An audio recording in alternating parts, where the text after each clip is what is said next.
नमस्कार साथियों, मैं पारसनाथ लाइफ हाई स्टडी आई में आपका स्वागत है। साथियों, आज हम लोग सीटेट 2012 प्राइमरी लेवल का बाल विकास एवं शिक्षा शास्त्र के प्रीवियस ईयर के प्रश्न पत्र को हल करेंगे, जो 29 जनवरी 2012 को संपन्न हुआ था।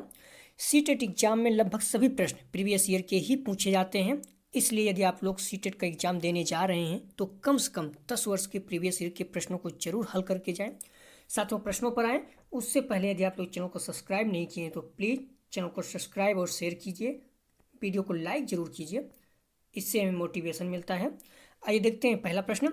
जब बच्चा फेल होता है तो इसका तात्पर्य है कि ए, बच्चे ने उत्तरों को सही तरीके से याद नहीं किया है, बी, बच्चे को प्राइवेट ट्यूशन लेनी चाहिए थी, सी, व्यवस्था फेल हुई है, डी, बच्चा पढ़ाई के लिए योग्य नहीं है।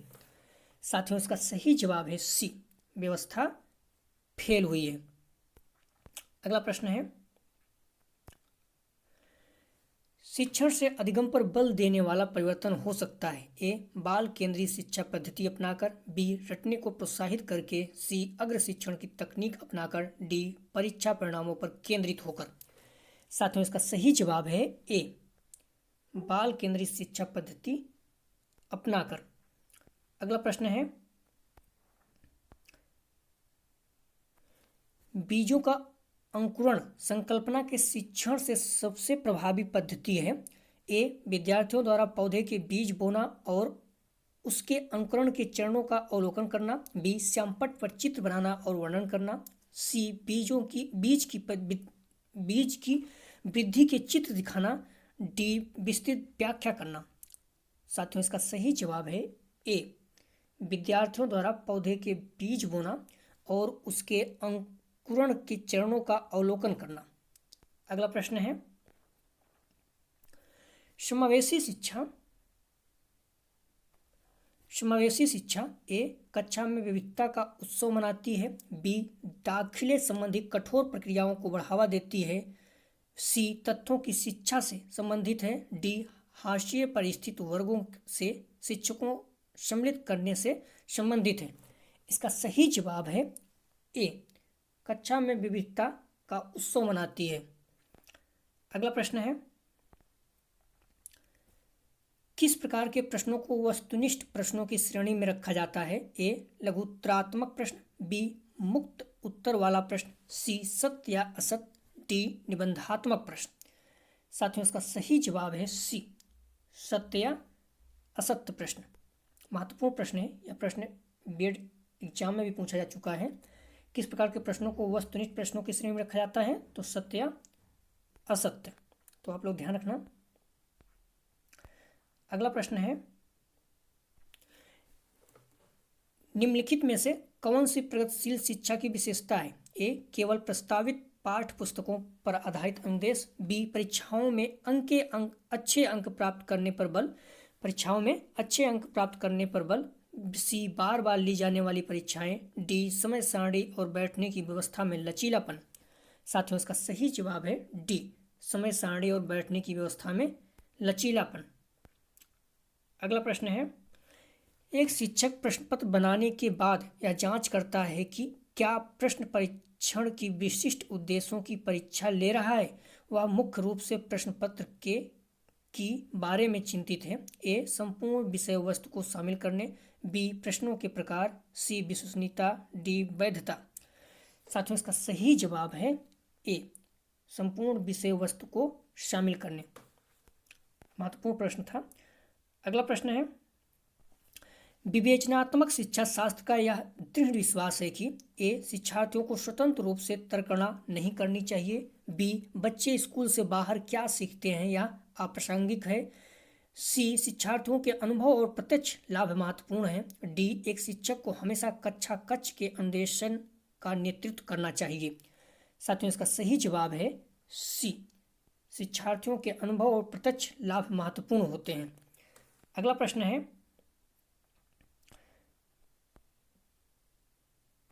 विद्यालय आधारित आकलन मुख्य रूप से किस सिद्धांत पर आधारित है।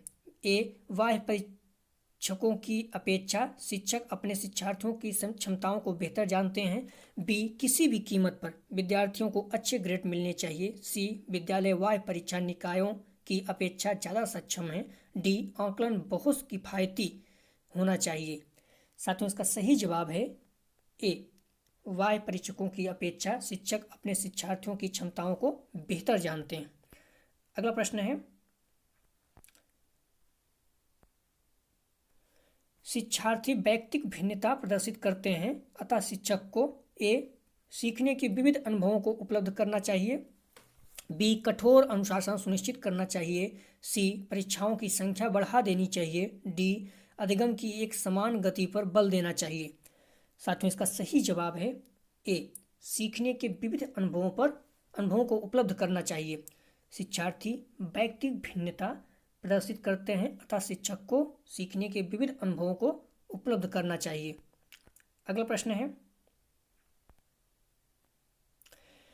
निम्नलिखित में से कौन सा विकास का सिद्धांत है? ए, सभी के विकास दर समान नहीं होते हैं, बी, विकास हमेशा रेखीय होता है, सी, यह निरंतर चलने वाली प्रक्रिया नहीं है, डी, विकास की सभी प्रक्रियाएं अंतर संबंधित नहीं हैं।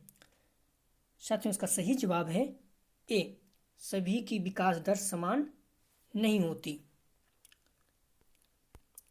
अगला प्रश्न है, मानव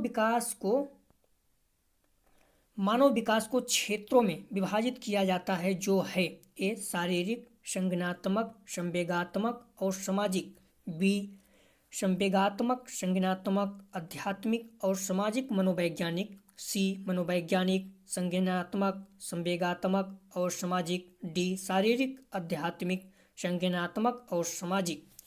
साथियों, इसका सही जवाब है ए, शारीरिक, संज्ञानात्मक, संवेगात्मक और सामाजिक। अगला प्रश्न है, एक शिक्षिका पाठ वस्तु और फल सब्जियों के कुछ चित्रों का प्रयोग करती है और अपने विद्यार्थियों से चर्चा करती है। विद्यार्थियों इस जानकारी को अपने पूर्व ज्ञान से जोड़ते हैं और पोषण की संकल्पना को सीखते हैं। यह उपागम पर आधारित है। ए, अधिगम के शास्त्रीय अनुबंधन, बी, पुनर्बलन के सिद्धांत, सी, अधिगम के सक्रिय अनुबंध, डी, ज्ञान के निर्माण। साथियों, इसका सही जवाब है डी, ज्ञान के निर्माण। अगला प्रश्न है, जब बच्चे की दादी उसे उसकी माँ की गोद से लेती है तो बच्चा रोने लगता है, बच्चा के कारण रोता है? ए, सामाजिक दुश्चिता, बी, संवेगात्मक दुश्चिता, सी, अजनबी दुश्चिता, डी, वियोग दुश्चिता। साथियों, इसका सही जवाब है बी, संवेगात्मक दुश्चिता।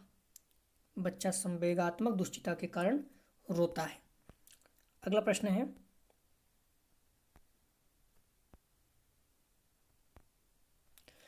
शिक्षा के संदर्भ में सामाजिकरण से तात्पर्य है? ए, अपने सामाजिक मानदंड बनाना, बी, समाज में बड़ों का सम्मान करना, सी, सामाजिक वातावरण में अनुकूल और समायोजन, डी, सामाजिक मानदंडों का सदैव अनुपालन करना। साथियों, इसका सही जवाब है सी, सामाजिक वातावरण में अनुकूलन और समायोजन। शिक्षा के संदर्भ में सामाजिकरण से तात्पर्य है सामाजिक वातावरण में अनुकूल और समायोजन। अगला प्रश्न है, राज्य स्तर की एक एकल गायन प्रतियोगिता के लिए विद्यार्थियों को तैयार करते समय एक विद्यालय लड़कियों को वरीयता देता है। यह दर्शाता है ए, वैश्विक प्रवृत्तियां, बी, प्रयोजनात्मक उपागम, सी, प्रगतिशील चिंतन, डी, लैंगिक पूर्वाग्रह। साथियों, इसका सही जवाब है डी, लैंगिक पूर्वाग्रह। इस तरह के प्रश्न बार बार पूछे जा रहे हैं, तो आप लोग ध्यान रखना। अगला प्रश्न है, वाइगोत्स्की बच्चों के सीखने में निम्नलिखित में से किस कारक की महत्वपूर्ण भूमिका पर बल देता है? ए, अनुवांशिक, बी, नैतिक, सी, शारीरिक, डी, सामाजिक। साथियों, इसका सही जवाब है डी, सामाजिक। वाइगोत्स्की, जीन पियाजे, इन सबसे संबंधित प्रश्न बार बार पूछा जा रहा है, तो आप लोग ध्यान रखना, प्रश्नों को अच्छे से ध्यान रखना, इन लोगों को, इस टॉपिक को पढ़ना, प्रश्न रिपीट करने का चांस है। एक शिक्षिका अपने शिक्षार्थियों की विभिन्न अधिगम शैलियों को संतुष्ट करने के लिए वैविध्यपूर्ण कार्यों का उपयोग करती है। वह से प्रभावित है? ए, कोहलवर्ग के नैतिक विकास के सिद्धांत, बी, गार्डनर के बहुबुद्धि सिद्धांत, सी वाइगोस्की के सामाजिक सांस्कृतिक सिद्धांत, डी पियाजे के संज्ञानात्मक विकास का सिद्धांत। साथियों इसका सही जवाब है बी, गार्डनर के बहुबुद्ध सिद्धांत। एक शिक्षक अपने शिक्षार्थियों की विभिन्न अधिगम शैली को संतुष्ट करने के लिए वैविध्यपूर्ण कार्यों का उपयोग करती है। वह गार्डनर के बहुबुद्ध सिद्धांत से प्रभावित है। यह प्रश्न पूछा जा चुका है यूपी टेट 2021 में। तो इतना बहुबुद्ध सिद्धांत किसने दिया था? तो गार्डनर ने। कोहल वर्ग क्या सिद्धांत क्या है? नैतिक विकास का सिद्धांत। वाइगोस्की का सामाजिक सांस्कृतिक सिद्धांत, जीन पियाजे का संज्ञानात्मक विकास के सिद्धांत। ये चारों ही बहुत ज़्यादा महत्वपूर्ण है। अगला प्रश्न है, एक शिक्षिका अपने आप में कभी भी प्रश्नों के उत्तर नहीं देती। वह अपने विद्यार्थियों को उत्तर देने के लिए समूह चर्चाएं और सहयोगात्मक अधिगम अपनाने के लिए प्रोत्साहित करती है। वह उपागम के सिद्धांत पर आधारित है। ए, अनुदेशात्मक सामग्री के उचित संगठन। बी, अच्छा उदाहरण प्रस्तुत करना और भूमिका प्रतिरूप बनना। सी, सीखने की तत्परता। डी, सक्रिय भागीदारिता। साथियों इसका सही जवाब है डी, सक्रिय भागीदारिता। अगला प्रश्न है, निम्नलिखित में से कौन सा शिक्षक से संबंधित अधिगम को प्रभावित करने वाला एक कारक है? ए, बैठने की उचित व्यवस्था। बी, शिक्षण अधिगम संसाधनों की उपलब्धता। सी, विषय वस्तु या अधिगम अनुभवों की प्रकृति। डी, विषय वस्तु में प्रवीणता। साथियों इसका सही जवाब है डी, विषय वस्तु में प्रवीणता। कौन सा शिक्षक से संबंधित अधिगम को प्रभावित करने वाला कारक है? विषय वस्तु में प्रवीणता। अगला प्रश्न है, कोहल वर्ग के अनुसार शिक्षक बच्चों में नैतिक मूल्यों का विकास कर सकता है। कोहल वर्ग के अनुसार शिक्षक बच्चों में नैतिक मूल्यों का विकास कर सकता है। ध्यान रखना, अभी आगे हम लोगों ने देखा पीछे शिक्षक जो कोहल वर्ग का है इसमें क्या है, नैतिक मूल्यों के विकास पर बल देता है। ए, धार्मिक शिक्षा को महत्व देकर। बी, व्यवहार के स्पष्ट नियम बनाकर। सी, नैतिक मूल्यों पर आधारित चर्चाओं में उन्हें शामिल करके। डी, कैसा व्यवहार किया जाना चाहिए इस पर कठोर निर्देश देकर। साथियों इसका सही जवाब है सी, नैतिक मूल्यों पर आधारित चर्चाओं में उन्हें शामिल करके। कोहल वर्ग के अनुसार शिक्षक बच्चों में नैतिक मूल्यों का विकास कैसे करेगा? नैतिक मूल्यों पर आधारित चर्चाओं में उन्हें शामिल करके। अगला प्रश्न है, छोटे विद्यार्थियों को कक्ष में समवयस्कों के साथ अंतःक्रिया करने के लिए प्रोत्साहित करना चाहिए, जिससे ए, वे एक दूसरे से प्रश्नों के उत्तर सीख सकें। बी, पाठ्यक्रम को बहुत जल्दी पूरा किया जा सके। सी, वे पढ़ने के दौरान सामाजिक कौशल सीख सकें। डी, शिक्षक कक्ष को बेहतर तरीके से नियंत्रित कर सके। साथियों इसका सही जवाब है सी, वे पढ़ने के दौरान सामाजिक कौशल सीख सकें। अगला प्रश्न है, जब एक निरयोग बच्चा पहली बार विद्यालय आता है तो शिक्षक को क्या करना चाहिए? ए, बच्चे को निरयोग्यता के अनुसार उसे विशेष विद्यालय में भेजने का प्रस्ताव देना चाहिए। बी, उसे अन्य विद्यार्थियों से अलग रखना चाहिए। सी, सहकारी योजना विकसित करने के लिए बच्चे को माता पिता के साथ चर्चा करनी चाहिए। डी, प्रवेश परीक्षा लेनी चाहिए। साथियों इसका सही जवाब है सी, सहकारी योजना विकसित करने के लिए बच्चे को माता पिता के साथ चर्चा करनी चाहिए। अगला प्रश्न है, पियाजे के, अभी हम लोगों ने पीछे देखा था पियाजे के संज्ञानात्मक विकास। तो संज्ञानात्मक विकास किसका है? पियाजे का, जीन पियाजे का। पियाजे के संज्ञानात्मक विकास के चरणों के अनुसार इंद्रिय कामक, इसे संवेदी प्रेरक कहते हैं, अवस्था किसके साथ संबंधित है? ए, अनुकरण, स्मृति, मानसिक निरूपण। बी, तार्किक रूप से समस्या समाधान की योग्यता। सी, विकल्पों के निर्वचन और विश्लेषण करने की योग्यता। डी, सामाजिक मुद्दों से सरोकार। साथ में इसका सही जवाब है ए, अनुकरण, स्मृति और मानसिक निरूपण। अगला प्रश्न है,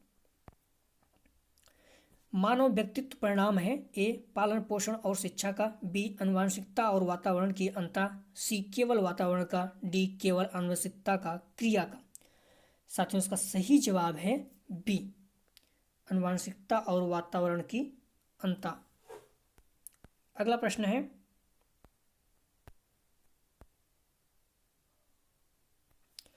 शिक्षण अधिगम प्रक्रिया में व्यक्तिगत रूप से ध्यान देना महत्वपूर्ण है क्योंकि ए शिक्षार्थी हमेशा समूहों में ही बेहतर सीखते हैं। बी शिक्षक प्रशिक्षण कार्यक्रमों में ऐसा ही बताया गया है। सी इससे प्रत्येक विद्यार्थी को अनुशासित करने के लिए शिक्षकों को बेहतर अवसर मिलते हैं। डी बच्चों के विकास दर भिन्न होती है और वे भिन्न तरीकों से सीख सकते हैं। साथियों, उसका सही जवाब है डी, बच्चों के विकास दर भिन्न होती है और वे भिन्न तरीके से सीख सकते हैं। शिक्षण अधिगम प्रक्रिया में व्यक्तिगत रूप से ध्यान देना महत्वपूर्ण है क्योंकि बच्चे के विकास दर भिन्न होते हैं, वे भिन्न तरीके से सीख सकते हैं। अगला प्रश्न है, निम्नलिखित में से कौन सी समस्या समाधान की वैज्ञानिक पद्धति का पहला चरण है? ए प्रकल्पना का परीक्षण करना, बी समस्या के प्रति जागरूकता, सी प्रासंगिक जानकारी को एकत्र करना, डी प्रकल्पना का निर्माण करना। साथियों, इसका सही जवाब है बी समस्या के प्रति जागरूकता। समस्या समाधान की वैज्ञानिक पद्धति का पहला चरण समस्या के प्रति जागरूकता। अगला प्रश्न है, निम्नलिखित में से कौन सा सीखने का क्षेत्र है? ए अनुभविक, बी भावात्मक, सी आध्यात्मिक, डी व्यावसायिक। साथियों, इसका सही जवाब है बी भावात्मक। अगला प्रश्न है,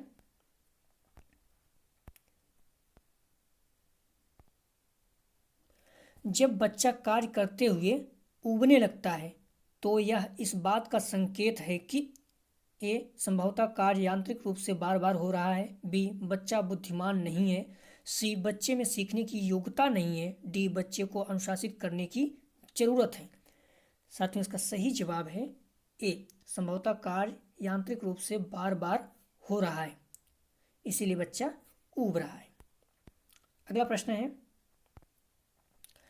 प्रायः शिक्षार्थियों की त्रुटियां की ओर संकेत करती हैं। ए वे कैसे सीखते हैं, बी यांत्रिक अभ्यास की आवश्यकता, सी सीखने की अनुपस्थिति, डी विद्यार्थियों के सामाजिक आर्थिक स्तर। साथियों, इसका सही जवाब है ए वे कैसे सीखते हैं। प्रायः शिक्षार्थियों की त्रुटियां की ओर संकेत करती है, वे कैसे सीखते हैं। साथियों, ये सीडीपी के 30 प्रश्न थे जो 29 जनवरी 2012 को संपन्न हुआ था। यदि आप लोगों को पीडीएफ चाहिए तो डिस्क्रिप्शन में दी गई लिंक से जुड़कर आप लोग टेलीग्राम से पीडीएफ प्राप्त कर सकते हैं। साथियों, यदि आप लोग चैनल को अभी भी सब्सक्राइब नहीं किए तो प्लीज़ चैनल को सब्सक्राइब और शेयर कीजिए, वीडियो को लाइक जरूर कीजिए, इससे मोटिवेशन मिलता है। साथियों, वीडियो देखने के लिए आपको बहुत बहुत धन्यवाद।